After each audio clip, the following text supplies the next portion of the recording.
Right, hello, greetings. So, Dr. Thomas Daffern here. It's my Fasting Sunday talk, and it's a pleasure to be here. Beautiful day, July the 11th, exquisite day. You know, big day in history, lots is going on, lots has gone on in the past. I'm going to share a few of those things. So this is me in my innermost study. This is where I'm working on my critical commentaries on sacred texts. I'm in a room in the Museum of the Muses here, called Polyhymnia, where I keep all my collection of sacred texts and religious studies.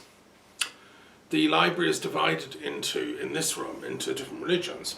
Behind me, you've got all my books on Christianity, or the Christianities. So you've got you know, Bibles in different languages, Latin, Greek, German, whatever. You've got the classics of Thomas Aquinas and all that stuff in both Latin and English. You've got a huge collection of esoteric Christian writings collected over many years. There's about 30 years of collection here. Rudolf Steiner type stuff, anthroposophy, esoteric theosophical Christianity, Rosicrucianism.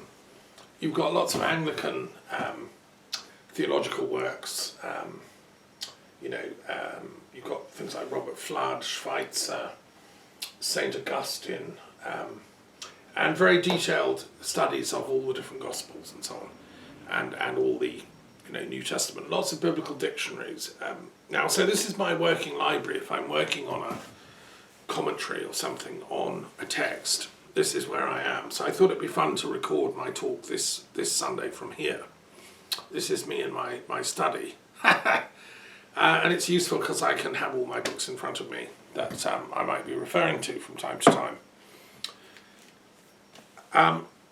So it's it's a pleasure to be here, and thank you for joining me. I want to start by talking about my work as chair of the Truth and Reconciliation Commission for Ireland and Britain. It matters a lot to me. I have various hats. This one was set up out of my long love for Ireland, Irish culture. I'm part Irish by descent. And I had the good fortune in my life to travel to Ireland. Many people don't get the chance to travel like I have. I'm the sum total of all the travels I've made. And I've been to Ireland many times, and I fell in love with it. It is to die for, amazing. I first went there in the early 80s, when I just got back from Canada. And I was working at the National Hospital of Nervous Diseases in London, in Queen Square, in Bloomsbury. I was spending all my waking hours in the British Museum, trying to write my book, right? I was 25, 24. I was going to write a book that was going to change the world for the better. I'd spent 4 years in Canada studying, and I thought, if only I write that book, everything will be all right. Because I wanted to say, look, we don't need to have nuclear weapons. We don't need nuclear wars. We don't need religious wars. Reason, truth, love can win the day. And I was going to lectures all over London, meeting philosophers, and thinkers of very high order. And I launched Philosophers and Historians of Peace at that time with my dear friend John Francis Phipps, who we used to then have meetings. And so anyway, to cut a long story short, I thought, this is ridiculous. I've lived all my life either in Canada or Britain, and I've never been to Ireland yet. And I stumbled into the wonderful bookshop in Atlantis Bookshop opposite the British Museum. I used to go there virtually every day to the British Museum, and then I would come out and I found a book by a man called Reverend Durden Robertson called The Calendar of Isis. I discovered he was a Church of Ireland priest who had set up the Fellowship of Isis. And I was by then a devotee of the esoteric goddess, Sophia. And I mean, I always have been, but, you know, I remembered it in this life, so to speak. And I thought, what an amazing guy, I've got to go to Ireland. I discovered he was living in a castle in the south of Ireland where he ran the Fellowship of Isis with his sister. And I thought, well, when can I go? So I got a ferry. I had a long weekend, I think, holiday. I had some holiday saved up at the hospital. And I had a long weekend, so I went off for 4 or 5 days, bought my passage through on the ferry, went across Southern Ireland, and by buses and trains made my way to, you know, the castle, and met him and his sister. This was in about 83, I think.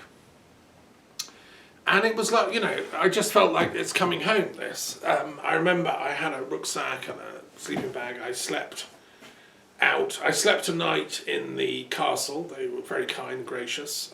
I became a member of their Fellowship of Isis.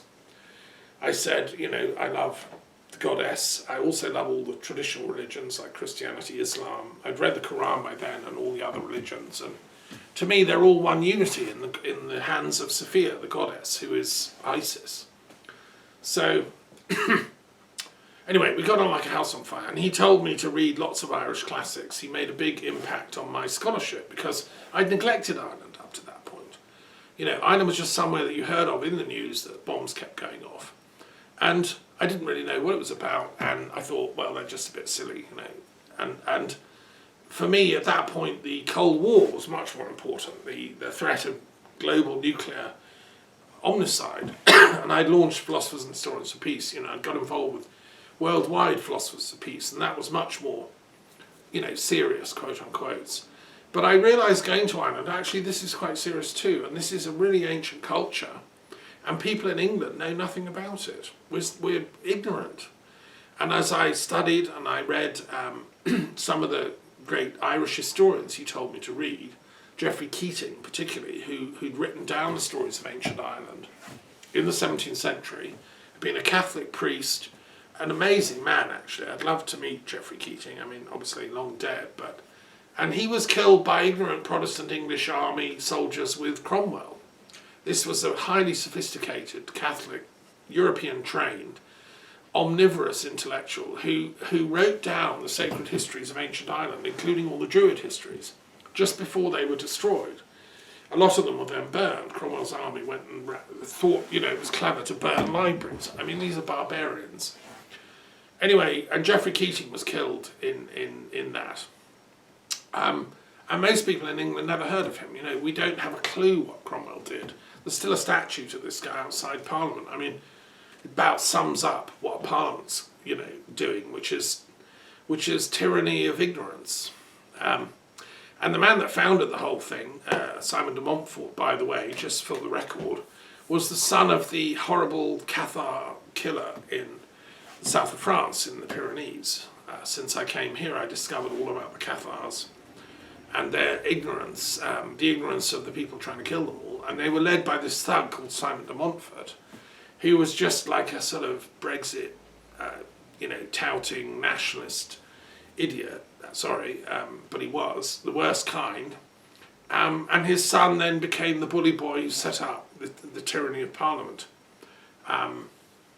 Instead of, you see, I believe governance is a very subtle and sophisticated thing, that there should be a checks and balances between all the loci of power. There should be, as Aristotle said, elements of monarchy, elements of aristocracy, elements of democracy.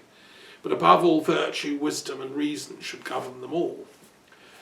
Okay, where's that going to happen? You know, but that's the ideal that I subscribe to as a good Apollo follower of Aristotle.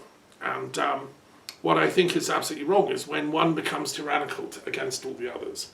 And that's what's happened in our Johnson Brexit Britain. I mean, this House of Commons has taken over as if it has God-given right to rule everything.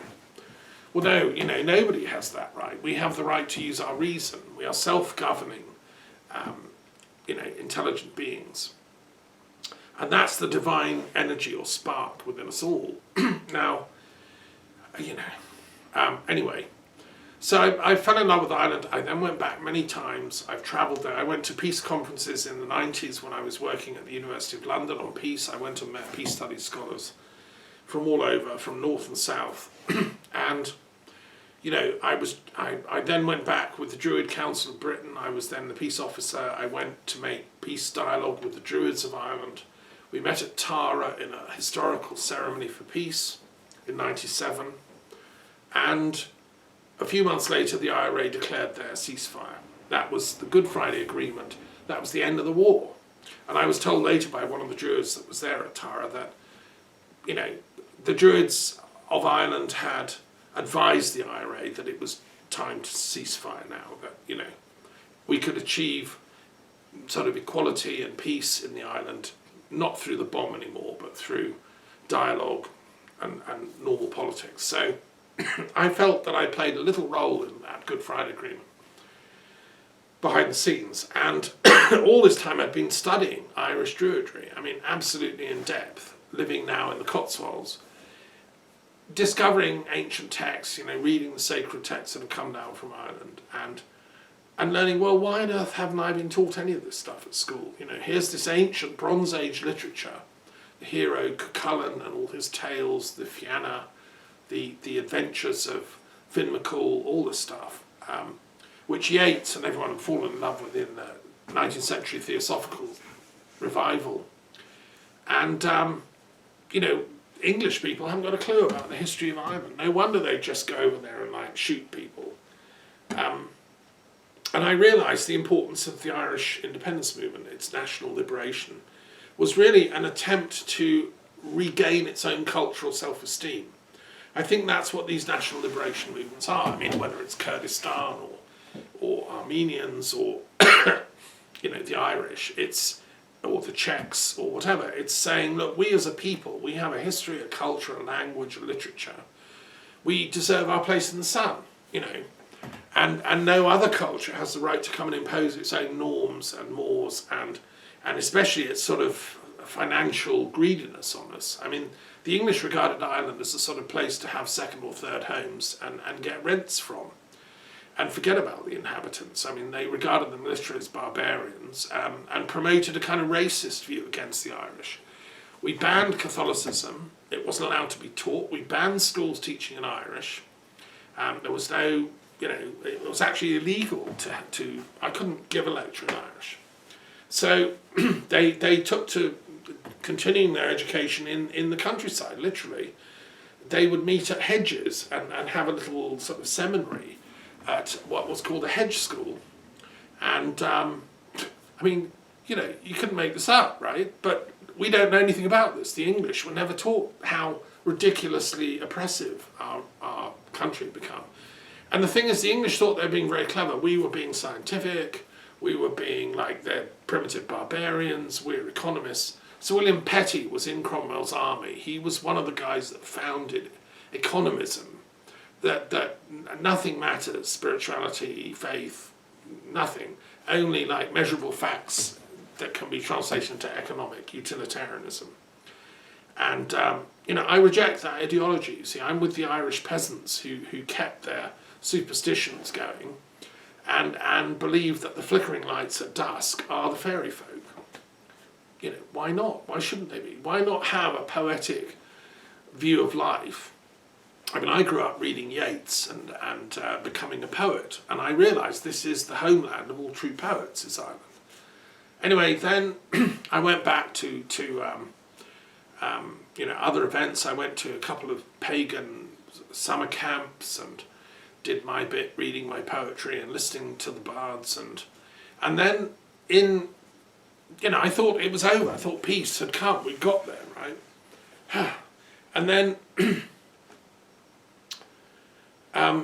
in the 2000s, I thought, well, let's get a Truth and Reconciliation Commission going for Ireland and Britain, because, you know, let's hear these stories of these heroes on both sides, Protestants and Catholics, who thought they were fighting for what's right.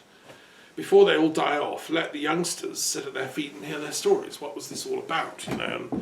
And I felt a duty to do that as a scholar and as a peace historian and as the peace druid of Britain and Ireland. And I knew lots of people in both Britain and Ireland.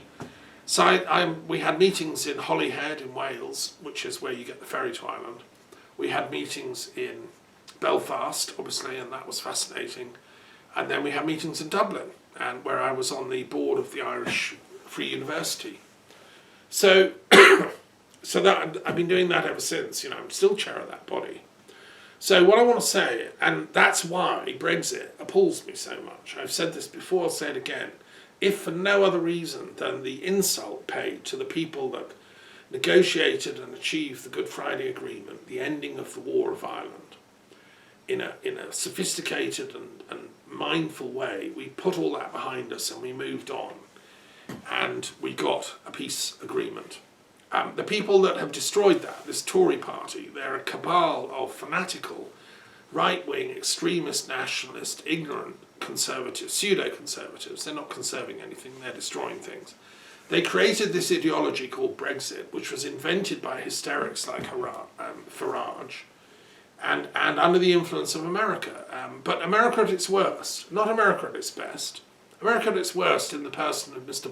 Steve Bannon, who is a loose cannon of fanatical right-wing Cold War warriorship, who simply hasn't done his lessons. He thought Europe is the enemy. I mean, what?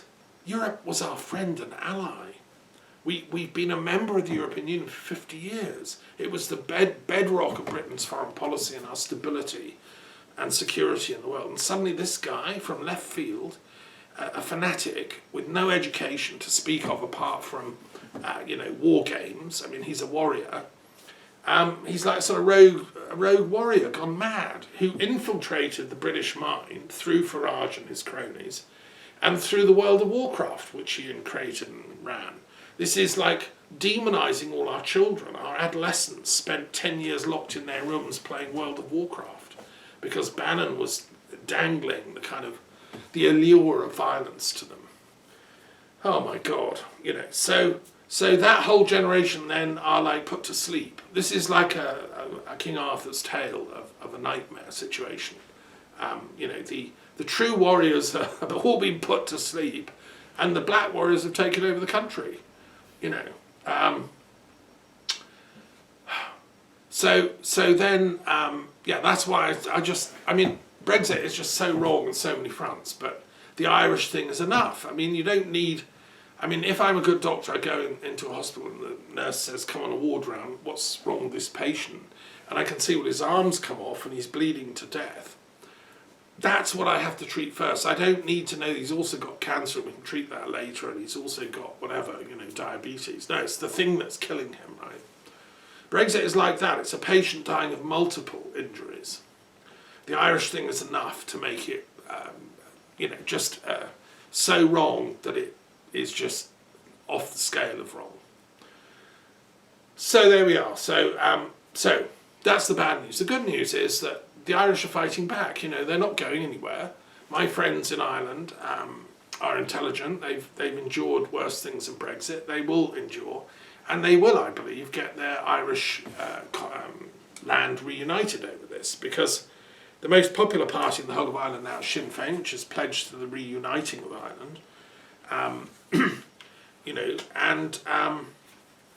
All intelligent people in Ireland on north and south of the border realise that this nonsense of Brexit is just a catastrophe engineered by offshore idiots who just did it to park their money somewhere and not be taxed. I mean, this is a millionaire scam, and Richard Branson flying off into space today, and Elon Musk, these types of people, they're not concerned with the lives of ordinary people in downtown Belfast, ordinary people in downtown Dublin, ordinary people that are living in the magical pagan West Country of Ireland, or anywhere in Britain, England, the Shropshire Hills, which I know and love, and Yorkshire, or anywhere. Brexit is no good for any of us. So, good news is, this week I listened to magical discussions commemorating the 100th anniversary of the Settlement of Government of Ireland Act of 1920, which brought into being the Parliament in Dublin and the one in Belfast. And a bunch of historians got together to discuss this. I think it was in Dublin Castle, I may be wrong. And there were some brilliant, very, very clever historians having an hour and a half discussion about why was that important. why is this 100th anniversary important? It was done during lockdown in December last year, and they were making highly intelligent points about, you know, it was the least worst of all possible solutions, because of course Ireland had erupted in civil war after the 1916 revolution had been crushed viciously. Then, you know, it fought its way to a semi-independence in 1920, and they discussed all this. I think my only concern about the historians, and there were some very well-known names, one is a professor at Queen's, one a professor at Cambridge, you know, I've got all the names here, was only one of the women academics raised like the role of women at that time. Nobody really raised the question of the working class of Ireland, what was happening to them. You know, that was an element of the Irish Revolution that shouldn't be neglected. The 1916 Rising was also a rising against capitalism. It was the equivalent, the closest thing we got to a sort of 1917 revolution in Britain. And some of the leaders of the Irish independence struggle were various forms of socialist. And, you know, they realised the British Empire was a big business. It was a business scam, and it was lying heavily on the backs of the Irish. And they thought that it's time to call, you know, closing time on it. Well, you know, you should read Das Kapital if you haven't, or listen to my commentary on it, because Marx is absolutely scathing about the way that the Irish have been persecuted and colonised and monopolised for capital ends. And, you know, the Great Famine of Ireland was just part of the logic of England's, you know, extraction of resources, and its laissez-faire attitude. Oh, can't intervene. No, it's just the way capital works. Sorry, a couple of million people are going to die on this one. You know, Marx could see all that, and he was influenced and inspired by certain Irish economists who preempted certain elements of his own analysis of capital. Okay, so that's one thing. Then another thing I did was this week I listened to another discussion by Irish intellectuals, which I strongly recommend, sponsored by the Royal Irish Academy in Dublin. And it's based on a book just recently published called The History of Ireland in 100 Words. And this book is amazing. I have to get a copy of it. And they had the three authors discussing it. Irish is a bit of a, I mean, Gaelic is a fascinating language. It's an ancient Indo-European language that was on the islands of Britain long before the English ever showed up. I mean, 1,000 years before the English ever showed up. The English are newcomers. The Irish were highly sophisticated. They had an incredibly complex druidical system of knowledge and the supervision of the moral, you know, dimensions of society. They had a very advanced egalitarian attitude to society. If you read Peter Barris Fidelis' Druids, single best book on Druids probably, simple, you know, it's a little paperback, then you get a view of how sophisticated they were. How do we know? Well, the stories, the legends, the traditions of the oral transmissions were then written down by Irish Christians in the monasteries of Ireland during the 8th, 9th, 10th, 11th centuries. And those manuscripts have survived. Thank God they survived the burnings of Cromwell. I mean, God knows how much else was there that has been destroyed. Don't worry, there's copies in the Avebury Library, but I wish to God they just, you know, hadn't burned them all.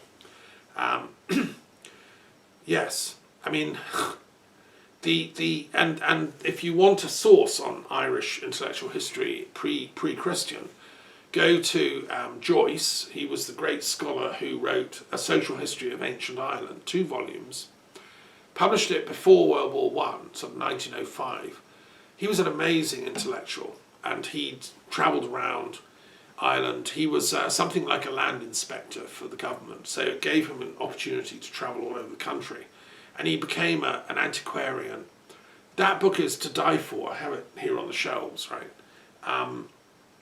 And he describes all the Druid orders, the bardic orders, how you gradually advanced and, you know, became like a chief Druid and what your status was in society. It was very, very high. I mean, the Druids appointed the kings of Ireland. They were higher than the kings. The kings were like the warrior arm, who had to be in the... it was up to the Druids to say whether the king or the queen was behaving properly. And we stood for the Dharma, which is the cosmic law. Dharma, which is the cosmic law. It's translatable as such. And the kings were monitored on that basis. One of the greatest kings of Ireland, Cormac Mac Airt, who's a great figure in Irish literature, he runs Tara at the time of the Fianna, with Finn McCool and all that. Cormac Mac Airt had a cup given to him by Manannan Maclear, the sea god, in supernatural circumstances. I won't go into the whole story. Which would break when somebody lied. Now that's very useful for a king. Because if your Prime Minister is saying, "Oh King, Brexit, it's a great thing, we love it, let's do it," and the cup shatters, you know the guy's talking nonsense. I mean, we need Cormac Mac Airt's cup back, please. Because nowadays, Prime Minister and people in Westminster are lying the whole time. Just constant stream of lies. I mean, the cup would be in smithereens, which is why Sinn Féin refused to take their seats in Westminster. Because for them, the whole institution is corrupt. No point sitting there. They want a united Ireland and one, like a democratic assembly. So it's a very interesting time for watching this from France, and with my multicultural background. Anyway, History of Ireland in 100 words was amazing to die for. Clever, brilliant dialogue among the people taking part, and all that is unknown. These people, the work of the Irish culture is unknown to the English, and unknown to the English school system. You can't do a GCSE or an A-level in Irish language in any single English school that I've ever taught in. Ireland is the place you make rude jokes about. And I just despair of that arrogant attitude of the English. I mean, I know culturally I'm English, I'm speaking the English language. I have a lot of ancestors from England, but I think I came from a different kind of English person than... I think my parents were quite intellectual, my dad was part Irish, there was a love and respect for learning in my family, and my mother was, because she was on the left politically and a peace activist, she knew about Ireland. She was supporting the Irish at the time of the hunger strikes. She went to Belfast and gave talks. She was, on the side of the people that were opposing the war at the time of Troubles, on all sides, and some of them won the Nobel Peace Prize for their work. So my family is a peace-loving family, and a family of intellectuals, if you want, which oppose the narrow polarisation into hatred memes that create all the troubles on the planet. So that's what I wanted to start with, by just saying, Ireland's been on my thoughts, as has Scotland, because, of course, if Ireland wasn't enough of a reason to stop Brexit, well, Scotland is the other half of the reason, because I lived in Scotland for 7 years, I love it. The Scots came from Ireland. The Scots of Argyll, where I lived, the west coast, all came from Ireland. Columba, their great Christian founder on Iona, which I know well, was from Ireland. I mean, these people were unbelievably brilliant intellectually and spiritually. They're very advanced people, the Irish and the Scots. And they don't want anything but the kingdom of heaven. You can't fob them off with nonsense and lies. You can't be a Boris Johnson and get away with it. One day they will get rid of this guy, and I suspect Scotland will be leaving this so-called United Kingdom, which is now a disunited mockery of a kingdom. There's no unity in this kingdom, and the fake media attempt to create it with all the English flags playing football is just a mockery, an insult to the people of Scotland and people of Northern Ireland and all the proper thinking people of Britain as a whole, and all the proper English people, who come from many, many parts of the world now. We're a wonderful multicultural community, a society. I lived in London for 10 years. London's my other home. This attempt to English, the land with their little flags of St George is a mockery of what we stand for. And the Scots will see it through. And I also want to celebrate today a great Scottish saint who, it's his day. If I can find my little book of saints. Oh dear, where's the saints when you need them? So I lived in Scotland for 7 years. I taught courses in Druid studies and philosophy and peace studies at the Castle of the Muses in Argyll. Some of my friends made it to visit me there. And today we celebrate the life and work of St Drosten, who was the abbot and founder of a monastery called the Deer Monastery in Aberdeenshire. And he was a disciple of St Columba. Today is his feast day, the 11th of July. There's a St Drosten's well. So, the Irish Christian tradition and the Scottish Christian tradition really go back to the same roots. And it goes back to the Druid Christian tradition. These people were not sort of idiotic, fanatical, oversimplifying type of Christians. They kept their understanding of the complexity of nature, the way the elements are all important. The goddess is there in the Irish literature and the Druid tradition. And authentic Christianity is able to accommodate this pre-existing wisdom tradition, just as in other parts of the world where Christianity came and married indigenous cultures, like in the Andes, Incan culture, or in the Philippines or wherever, in India. There are great reconciliations between, say, Indian Christianity and Indian Shaivism and Tamil culture. St Thomas made it all the way down there. I've been to his mount, St Thomas's Mount, outside Madras or Chennai, which is where the Theosophical Society headquarters is, which I've been to.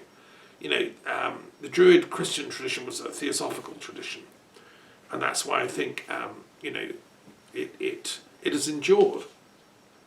So we celebrate that today.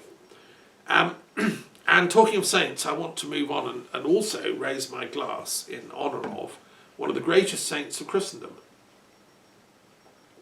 The 11th of July, if you don't know, is the day of St Benedict. Okay, St Benedict, bless him. Now, if you don't know who was St Benedict, okay, so this is my library of Christian theological works, and I have in here books about Benedict, or I've got texts written, in detail, studying his life and work. He was a Roman intellectual. He was he went to study in Rome. In like the let me get his exact dates for you. It was just on the cusp when Rome had become Christian, but it still had a lot of pagan intellectuals teaching. It was still a centre for advanced thinking. He was born in 480, and so he went to Rome in like just around the cusp of 500, and he started out a conventional academic career, rhetoric and philosophy and all that. But he found the way the Roman society was just not his thing. It was too corrupt. It was too into show and glamour and glitz and how many women had you slept with, and I've done more than that, or how many blokes have you robbed? Well, no, I've robbed a few more than you. Kind of lack of morals is what Benedict found. And although it was supposed to be Christian, in fact he didn't find much Christianity there really. And so he went off to live in the countryside. At the age of 20 he resigned from the university